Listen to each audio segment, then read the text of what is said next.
Olá pessoal, todos bem-vindos a mais uma aula do canal Gênios da Física. Na aula de hoje nós vamos continuar a playlist denominada Integral de Resíduo na Física.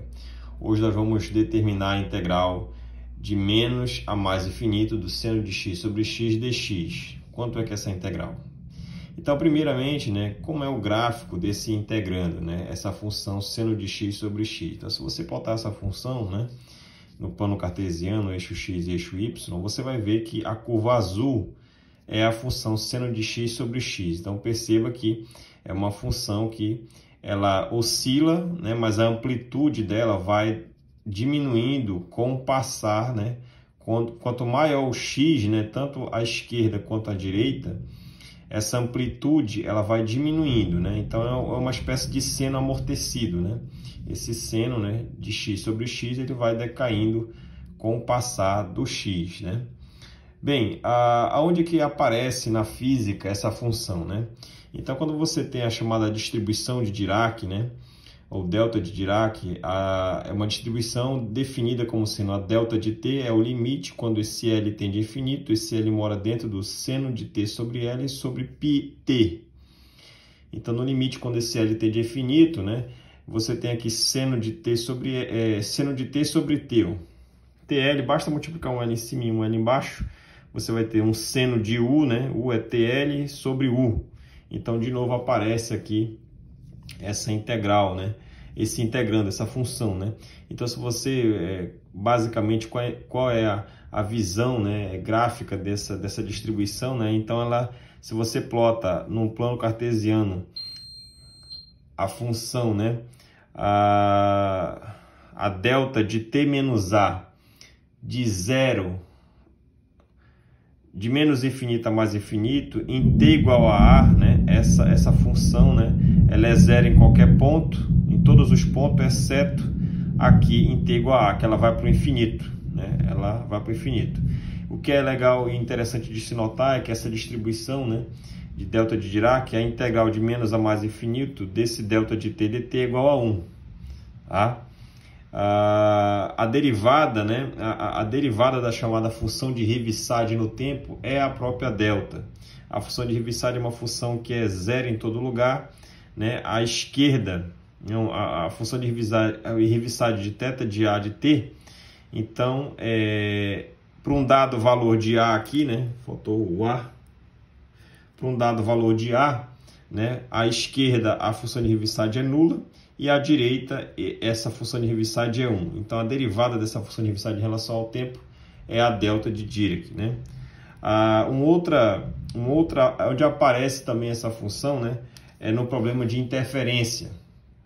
Então, no problema de interferência, você tem a intensidade, qual é o problema de interferência? Então, você tem o experimento de Young, de dupla fenda. Então, você tem uma luz, uma onda luminosa, é uma fonte luminosa, você gera num dado lugar aqui, emite uma onda, um pulso eletromagnético aqui, e aí essa onda se propaga, com C, e ela encontra duas aberturas, Claro, dependendo da distância entre elas, dessa dupla fenda, e do tamanho dela, você vai ter um padrão, que a gente chama de padrão de interferência. Então, essa fonte, que gerou esse pulso luminoso, essas duas aberturas são duas novas fontes, e aí elas vão se encontrar aqui nesse anteparo, E aí, ao se encontrarem nesse anteparo, elas podem gerar o fenômeno que nós chamamos de fenômeno de interferência. Interferência do tipo construtivas, Aqui onde isso aqui é uma análise do que você vai enxergar no anteparo, um pico central, todo iluminado, depois vai a zero, então o pico central todo iluminado é uma interferência construtiva. Esse pico aqui, esse vale, é uma interferência destrutiva, construtiva, destrutiva, então vai alternando tanto acima quanto abaixo. Então a função aqui que aparece, é a função que nós chamamos de seno quadrado de ni sobre ni quadrado, onde ni é a variação da frequência angular vezes o tempo sobre 2, tá? Esse E0 é a amplitude do campo elétrico, tá? Todo mundo ao quadrado, então aparece aqui a função seno de ni sobre ni todo mundo ao quadrado. Então essa função aqui que nós temos em verde, né, se você levar lá ao quadrado, essa parte negativa torna-se positiva, e aí você vai ajustar as amplitudes e ela vai ter o comportamento exatamente como essa curva em preto aqui, né, em rosa, como foi pintado aqui na experiência de Young, né? Então essa curva, se você levar todo mundo ao quadrado, você vai ter um padrão semelhante a esse na chamada padrão de interferência no experimento de Young. Então aparece dentro da interferência essa função. Na difração, né?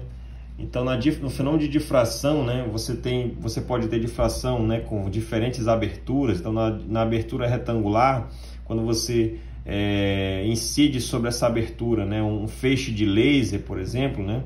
Então você pode montar, se você tem uma abertura retangular e sobre essa abertura você joga um pulso de laser, por exemplo, você gera lá atrás, né, no anteparo, exatamente como foi explicado aqui na experiência de Young, um padrão, né, para abertura retangular desse jeito, né, uma espécie de cruz, né, onde a parte clara, né, é que é iluminada e a parte em preto é a parte escura que não é iluminada. Então a intensidade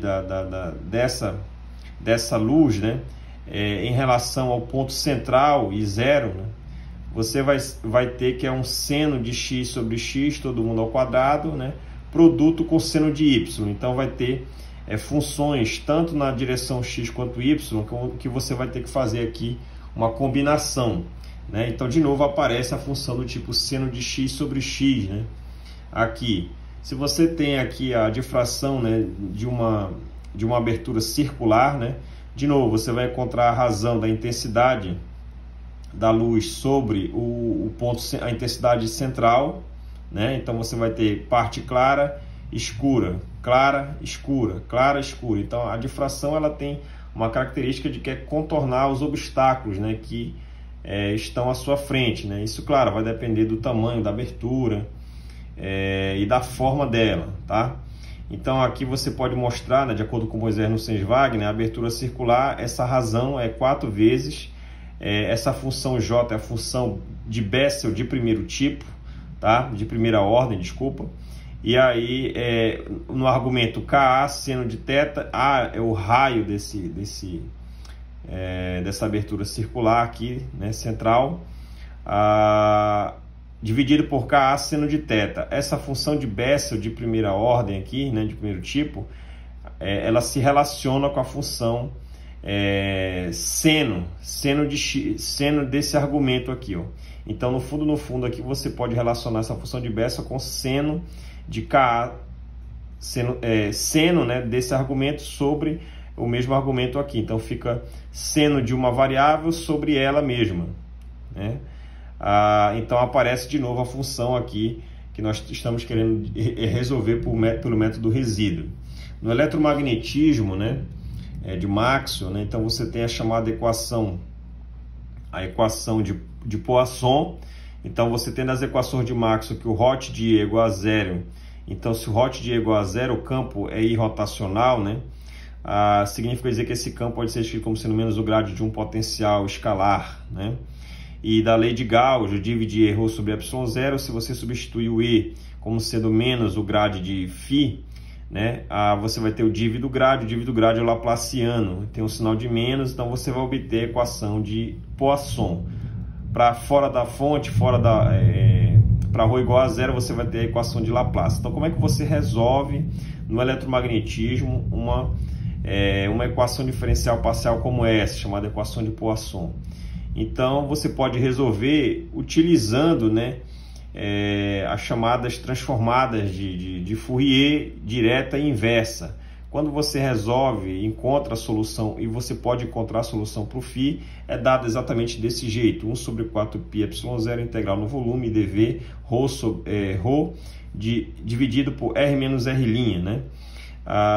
Então ρ é a distribuição de cargas, né, que você tem, isso gera um potencial. Esse potencial, quando você calcula as derivadas, você tem um campo físico, que é o campo elétrico, tá? Eletrostático. Então perceba, para você resolver essa equação e obter como resultado o φ desse jeito, você vai precisar utilizar a chamada transformada direta e inversa de Fourier, que é definida desse jeito aqui, né?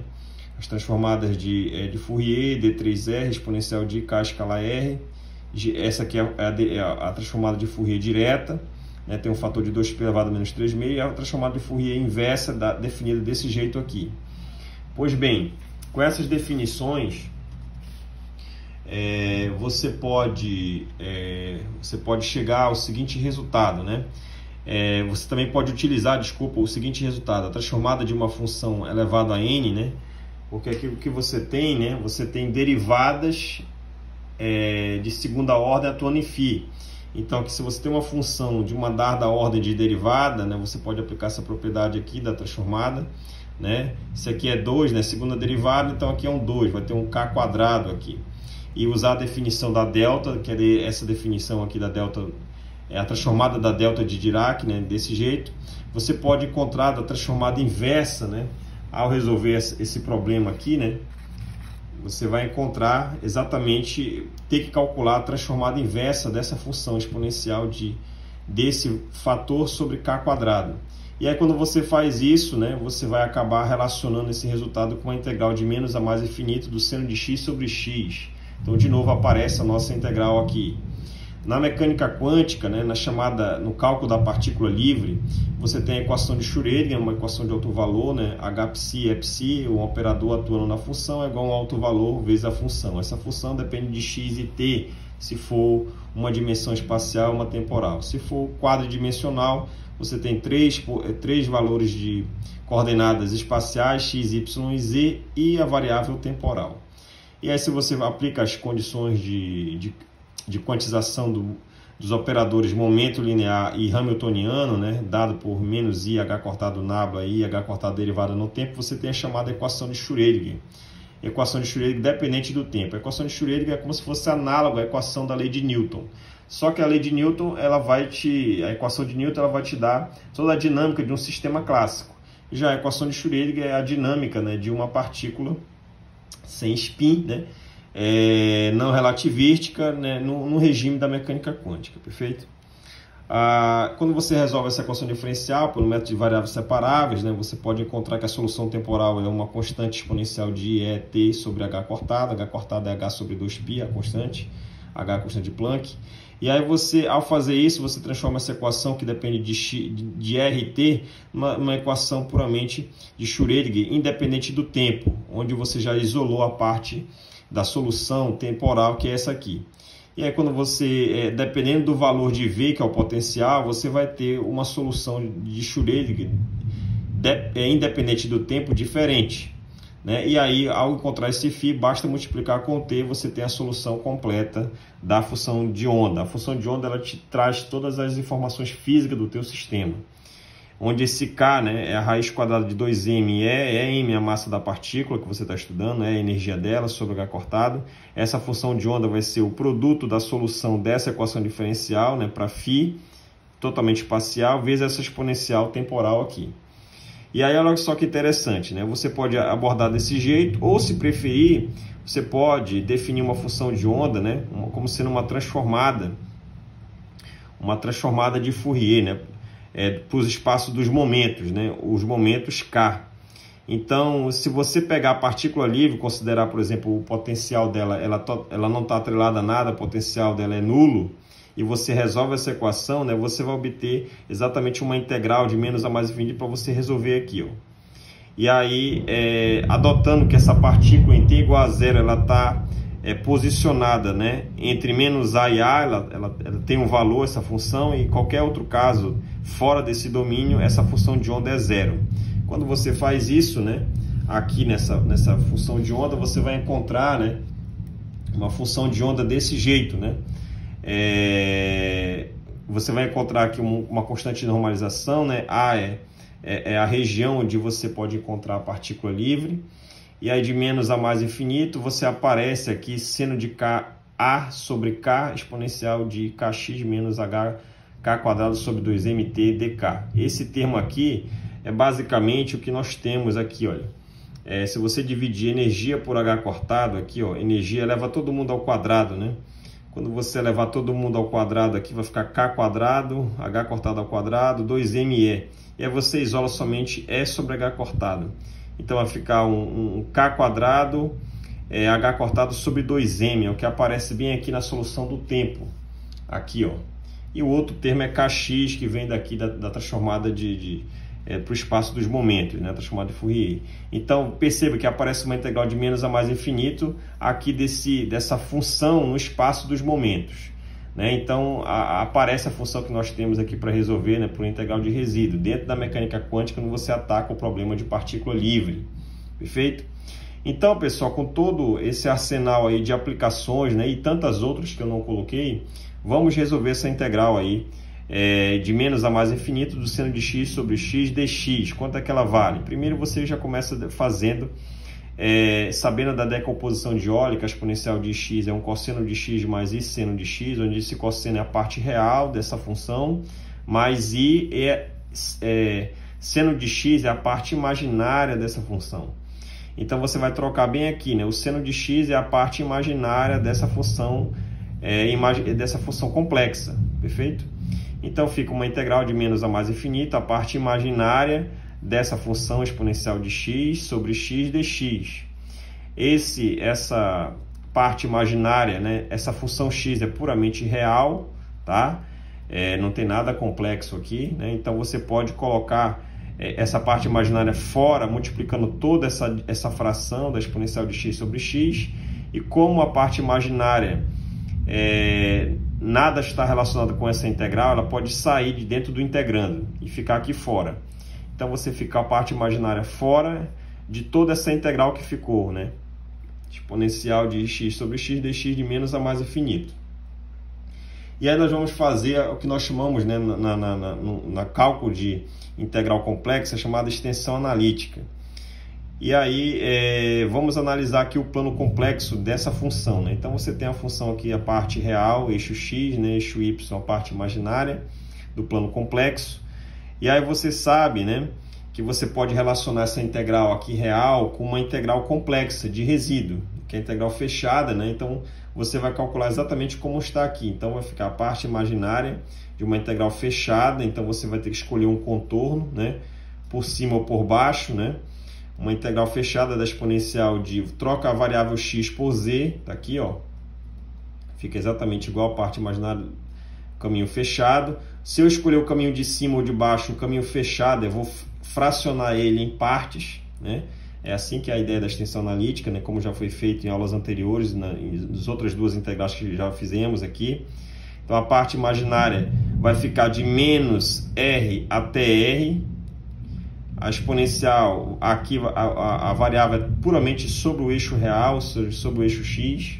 Então fica exponencial de x sobre x dx, mais a parte imaginária do contorno C'. C' é esse contorno que vai de mais r até menos r, aqui por cima, olha. Então qualquer ponto dessa curva é uma variável z, exponencial de z sobre z dz, só que essa integral aqui em cima é uma integral aberta. E essa integral que aparece aqui fechada é todo o contorno, que é fechado. Então você está relacionando a integral de resíduo aqui com a integral real que nós tínhamos aqui, né? Perfeito?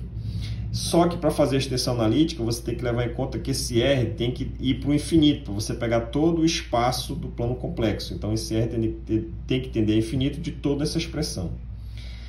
E aí eu vou chamar essa função aqui, né, imaginária, desse termo de I barra, né? Vou calcular já ela. E aí surge um problema, né? Quando você vai resolver essa integral aqui, você já está relacionando a integral que você quer com a integral de resíduo, que é essa. Só que aqui, se você for analisar onde é que é o polo dessa função, né? A função analítica exponencial de z sobre z, o polo é só pegar o denominador e igualar a zero. Quando você faz isso, você vai encontrar que o polo é exatamente na origem, ou seja, aqui. Então, quando você fizer essa integral de menos r a r aqui, daqui até aqui, você vai passar sobre um polo, sobre uma singularidade aqui, exatamente em z igual a zero. E isso não pode, né? Você tem que contornar esse problema. Então, para você fazer esse contorno, né, você vai ter que, uma solução, né, de possível solução desse problema, é você fazer um semi-arco aqui, ou para baixo ou para cima, onde esse semi-arco tem um raio, né? Veja que o arco de fora, o maior, ele tem um raio R. Perfeito? E eu já estou calculando o limite quando R tende a infinito. E aí, se eu fizer esse artifício, né, essa proposta de fazer um pequeno arco aqui para contornar a singularidade em z igual a zero, aqui na origem, eu posso contornar por cima ou por baixo, então eu vou escolher que esse raio tem um valor epsilon. E eu vou chamar esse caminho por cima ou por baixo de gama. Então, para você saber se você vai contornar por cima ou por baixo, né, é interessante notar que se a singularidade estiver dentro do contorno, você aplica resíduo, né, mais ou menos 2πi somatória de todos os resíduos que tem dentro daquele contorno, né, no nosso contorno C aqui. Se não tiver singularidade dentro do contorno, a integral de resíduo, essa integral aqui é zero. Você pode mostrar isso, né, pelo teorema de Cauchy, né, pelo próprio estudo aí das integrais complexas, tá? Então, se você tinha isso, você tinha esse contorno C total, né, fechado, é um contorno C' mais um contorno no eixo real de menos R a R, passando pela singularidade, não pode. E aí você faz esse contorno, né, por cima ou por baixo, a gente vai ver que eu vou fazer por baixo o contorno. Alguma coisa vai mudar aqui dessa extensão analítica? A resposta é sim. Como, né? Então, vai aparecer novos termos aqui, né? E aí depois eu vou ter que tomar esse limite em que esse epsilon, que esse contorno aqui pequenininho, eu vou fazer esse epsilon tender a zero. Após calcular essas integrais que vão aparecer aqui, eu tomo o limite quando epsilon é zero para recuperar essa extensão analítica inicial aqui. Perfeito? Então, indo adiante, tá? Então, indo adiante, você tem aqui, primeiro você vai ter que deslocar o polo, você vai deslocar o polo dessa integral aqui, ó. Então, para você fazer isso, você vai ter que deslocar o polo ou para cima ou para baixo, né? Vou deslocar ele no eixo imaginário. Então, tá aqui o polo em z igual a zero, eu vou deslocar no eixo imaginário ou para cima ou para baixo. Se for para cima, eu desloco um valor de mais i epsilon. Se for para baixo, menos i epsilon. E se é para cima ou para baixo, a gente vai descobrir agora fazendo análise dessa integral aqui, ó. Então, vamos lá. Então, eu vou deslocar o polo para... Já vou afirmar para você que eu vou deslocar o polo para cima, tá? Então, a variável z que eu tinha aqui vai se transformar em z menos i epsilon. Então, o nosso dz é o próprio dz. E aí eu vou calcular o limite que eu já tinha de r tendendo a infinito e mais um outro que apareceu, né? Para contornar a singularidade na origem. O limite quando epsilon tende a zero. De toda a expressão. De toda essa expressão aqui que nós tínhamos aqui, ó. E vai entrar dois termos novos aqui nessa extensão analítica, né? Então, tá aqui a integral de resíduo já deslocada, né? Onde tem z eu troco por z menos i epsilon, e dz é o próprio dz, não alterou, parte imaginária dos limites de r tendendo a infinito e epsilon tendendo a zero. O limite aqui vai ficar, né? Então, vai ficar uma integral, né? Saindo desse contorno antigo, dado para essa expressão extensão analítica, para esse vai ficar de menos r a menos epsilon, depois uma integral no contorno gama aqui, ó, e uma integral de epsilon até mais r. E de novo uma integral no contorno C'. Então a nova integral fechada, né? Aqui tinha dois termos, aqui já vai ter 1, 2, 3, 4, surgiu mais dois, né? Então essa é a nova extensão analítica de acordo com a proposta de deslocar o polo para cima da nossa integral, né? Então eu vou calcular agora a nossa integral I', que a gente tinha chamado anteriormente aqui de I barra, tá? Na verdade não é I barra, é I', tá? Foi um erro aqui meu. Então a integral I', que é essa integral aqui, é essa. A proposta é que de mudança de variável, chamar z de r exponencial de θ, então dz em relação a θ vai dar isso. Substitui aqui, né, você vai cancelar em cima e embaixo, repete a parte imaginária de tudo. E aí você vai abrir essa exponencial de r exponencial de θ, você vai abrir a exponencial de θ como sendo, pela decomposição de óleo, cosseno mais e seno. E aí você escreve essa exponencial como um produto, né? Você distribui aqui os termos, vai dar dois termos, vai dar i e r cosseno θ. I com i dá i quadrado, dá menos 1, dá menos r seno θ. Então essa soma vai ser um produto de mesma base, onde o expoente vai ficar menos R seno θ, e o outro IR cosseno. Então, a exponencial de IR cosseno, de novo, decomposição de óleo, a parte cosseno e seno. Escrevi aqui e repeti o I e a parte imaginária. Integrado em dθ. Perfeito? Só deslocar um pouco para cá. Pronto. Integrado em dθ aqui, tá? E aí, eu vou calcular a parte imaginária. A parte imaginária, quando eu distribuo o I aí, é somente esse termo. Esse aqui é a parte real, né? I com I daí quadrado, e quadrado é menos 1. Esse cara vai sumir o I e vai aparecer um I aqui quando eu distribuir para os dois termos. Então, a parte imaginária é só cosseno de R cosseno, exponencial de R seno dθ. Tá aqui, ó. É sabido que esse cosseno aqui é uma função limitada e oscilatória, né? O cosseno ele varia de menos 1 a 1. Perfeito? Então, ele é limitado e oscila, né? De menos a mais infinito. Então, não é interessante analisar ele aqui. Então, o que eu quero olhar, né? Eu quero olhar que essa integral I' que a gente está calculando, no limite em que R tendendo a infinito, eu garanto que essa integral aqui, ela vá a zero, porque de nada me adianta tentar escrever essa integral real aqui, né?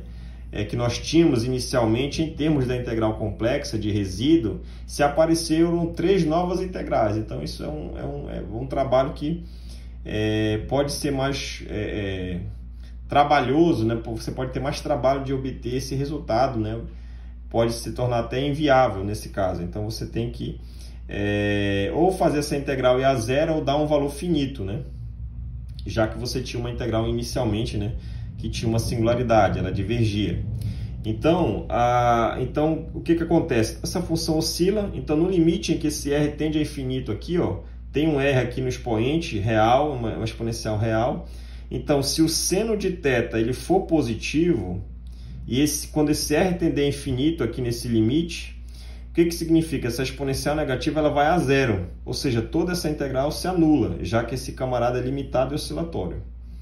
Então, no limite em que o R tender a infinito, essa integral I', se o seno for positivo, essa integral I' ela vai a zero, que é uma coisa bem legal, que a gente pode usar isso a nosso favor para resolver esse problema, resolver esse termo aqui, ó. Se, por outro lado, esse seno de θ for negativo, se ele for negativo, então o limite, quando esse linha tender a R tendendo a infinito, ele vai divergir. Essa exponencial dá positivo, o argumento, e aí ela explode, né? Ela diverge quando R tende a infinito. Não é interessante escolher um seno positivo. Desculpa, um seno negativo. Então, moral da brincadeira, né? Então, você tem que garantir que esse seno de θ seja positivo, ou seja, a função seno, nós sabemos que no ciclo trigonométrico, tanto o primeiro quadrante quanto o segundo, essa função seno ela é positiva. E aí isso justifica o nosso contorno do nosso problema ser por cima e não por baixo. Então, se o nosso contorno for por cima, ele garante essa condição, né, de que essa integral I' ela não exploda, né? Ela converja para um valor e tenda a zero. Essa integral I'. Então, você escolhe o contorno de cima aqui, né, o contorno C por cima, em vez de escolher o contorno por baixo. E aí, se você escolhe o contorno por cima, você já desloca o polo da tua integral de resíduo exatamente para cima, para que essa singularidade ela fique dentro do contorno escolhido, que no caso é por cima. Perfeito? E aí, continuando, então você já garante essa condição, que essa integral já vai se anular, vou analisar ela. Agora eu vou analisar a integral que eu chamei de IY.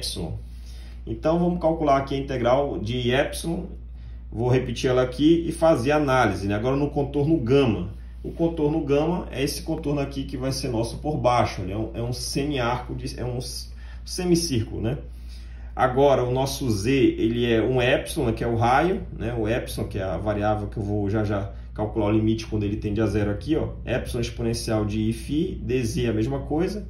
Eu vou fazer exatamente a mesma mudança que foi feita para a integral I'. E aí você pode mostrar que essa integral I', depois de um certo espaço, que nem nós fizemos aqui a integral I' vai ser exatamente igual à integral IY, só muda R grande para epsilon. Você vai chegar bem aqui, ó, na parte imaginária e integral no contorno gama. Você vai ter isso aqui, olha, é a exponencial de IY, exponencial de φ, né? Trocou o ângulo θ por φ. E E aí você vai encontrar que a parte imaginária é exatamente aqui, nós encontramos cosseno exponencial de um valor real. Cosseno de um valor real de φ. De φ, troca θ por φ, troca r por epsilon. Fica a mesma integral que nós tínhamos aqui em linha. Essa integral linha fica reescrita agora para o contorno epsilon, desse jeito aqui, o contorno gama, desculpa. E aí no limite em que esse epsilon vai a zero, que a gente vai ter que calcular ele aqui, ó. No limite em que esse epsilon for a zero, aqui em cima, esse limite ele vai cair exatamente nessa integral em epsilon. Quando eu atuar termo a termo, ele vai cair aqui, ó, dentro da parte imaginária aqui, ó. Então você calcula a parte imaginária, que é isso. No limite, quando o epsilon tende a zero, o que vai acontecer? Esse epsilon é nulo, exponencial de zero é 1, cosseno de zero aqui, do argumento cosseno de zero é 1, todo integrando é 1. Uma integral de dφ de quanto a quanto? Qual é o contorno? O contorno é o gama. A integral vai de π a 2π. Ó. 0, π sobre 2, π, 3π sobre 2, 2π. Então a integral vai daqui para cá. De π a 2π, o contorno de baixo. Né? Então tá aqui a integral que você vai fazer. Tudo aqui vai dar 1 dφ, então essa integral dá π. No limite em que epsilon tende a zero, já calculando, vai dar π. Ó. Né? Então, vou chamar essa integral aqui, né? Essa nova integral aqui, calculando já o limite de epsilon, calculando esse limite somente de epsilon aqui, nessa integral, essa integral vai dar somente π. Eu vou chamar de i epsilon barra. Tá? E por fim, né? Já para fechar aqui essa análise de resíduo, né? que é bastante interessante, né? Então, você vai ter, já analisamos, né? Na extensão analítica, já analisamos essa integral em epsilon, né? Já analisamos essa integral em linha, essas duas continuo sem fazer análise ainda, e vou analisar agora a integral de resíduo, que é essa integral fechada aqui, ó. Tá aqui ela, já deslocada o polo aqui para o eixo imaginário, né? Z menos i epsilon. Essa integral é, se o contorno for por cima, o contorno por cima, a gente sabe que o contorno por cima é o contorno anti-horário aqui, ó. Anti-horário é o sinal positivo, mais 2πi, somatório de 1 a n, de todos os resíduos que estão dentro desse contorno. Só tem um. Então, esse n maiúsculo vai de 1 a 1, essa soma.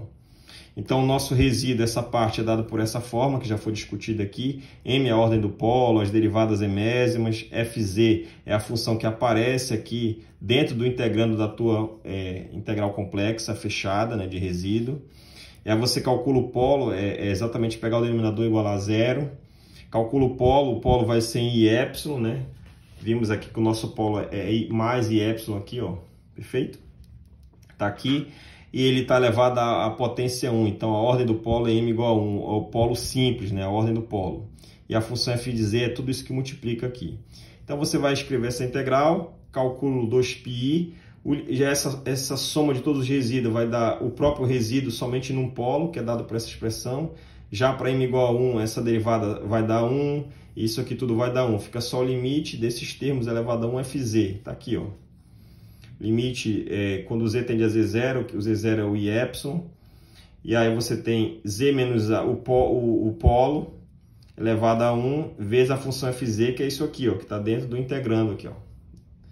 Quando você faz isso, corta, quando z tende a i epsilon, fica exponencial de 0. Exponencial qualquer número elevado a 0 dá 1.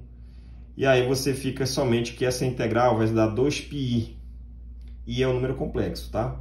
Então, vou substituir todos esses três resultados dessa integral aqui de resíduo, da integral que nós tínhamos, né? A chamada integral i epsilon e a integral i linha. Todos esses resultados vamos substituir na equação 1. A equação 1 é toda essa equação aqui, ó, que é a nova extensão analítica que nós fizemos. Quando você faz isso, né, a primeira integral da parte imaginária de 2πi, a integral de resíduo que acabamos de encontrar, o limite quando o epsilon tende a zero é infinito. A parte, então, calculamos essa primeira integral aqui, ó, nesses dois limites. Depois, a parte imaginária dessa integral aqui e dessa outra. Tá aqui, ó. E aí, eu vou calcular a de epsilon. Nós já calculamos o limite somente para epsilon tendendo a zero. Então sobrou um limite de RTD infinito de ε, que eu chamei de ε barra aqui, ó. Perfeito? Mais essa outra integral em linha, eu já calculei RTD infinito dela, que ela dá zero quando eu contorno por cima. Ficou faltando calcular o limite quando ε tende a zero, da integral em linha. Né? Como ela já vai a zero somente com a análise do R, então no limite quando ε tende a zero, essa integral em linha vai a zero também. Já é zero, já continua o mesmo valor. Essa integral vai dar π, não tem R aqui, no limite quando R tende a infinito, dá π. E aí no limite quando ε tende a zero, aqui não tem ε, dá o mesmo resultado. R também não tem, dá o mesmo resultado. A parte imaginária de 2πi dá 2π. Já coloquei aqui 2π. A integral, quando esses limites atuarem, né? Aqui o ε vai dar zero, aqui vai dar menos infinito, aqui vai dar mais infinito. E aí é o mesmo integrando, parte imaginária, você pode juntar essas duas integrais numa única integral, de menos a mais infinito do mesmo integrando. Essa integral aqui dá π, essa dá zero, tá? E aí fica a parte imaginária, né? Você vai, 2π já está aqui, esse valor π passa para o outro lado, fica 2π menos π dá π, e fica uma integral de menos a mais infinito de exponencial de x sobre x dx. Calculando a parte imaginária, você vai ter que a exponencial de ix, né? A parte imaginária dá seno de x sobre x, está aqui, ó. Tudo isso é π. Então, nós acabamos de mostrar que a integral de menos a mais infinito do seno de x sobre x dx, que é o que nós queríamos calcular inicialmente, essa integral, o valor dela é π. Sabendo, e aí um outro resultado interessante, né, que você também pode discutir aqui, é sabendo que essa função seno ela é uma função ímpar e x também é uma função ímpar, então a divisão de duas funções ímpares dá uma função par. Então você pode fragmentar esse intervalo de menos a mais infinito somente num pedaço, num trecho, de zero a infinito. Então fica uma integral de zero a infinito, você pode relacionar da mesma função, pode relacionar com a integral completa de menos a mais por um fator de 2, se a função for par. Essa é uma característica das integrais de funções pares, né?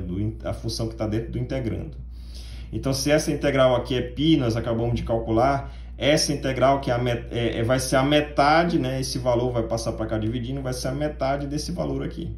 Ou seja, essa integral ela é π sobre 2, como, né, nós queríamos mostrar essa e acabamos de mostrar dois resultados muito importantes para as integrais de resíduos na física. Tá certo? Espero que todos tenham gostado. Até mais e bons estudos!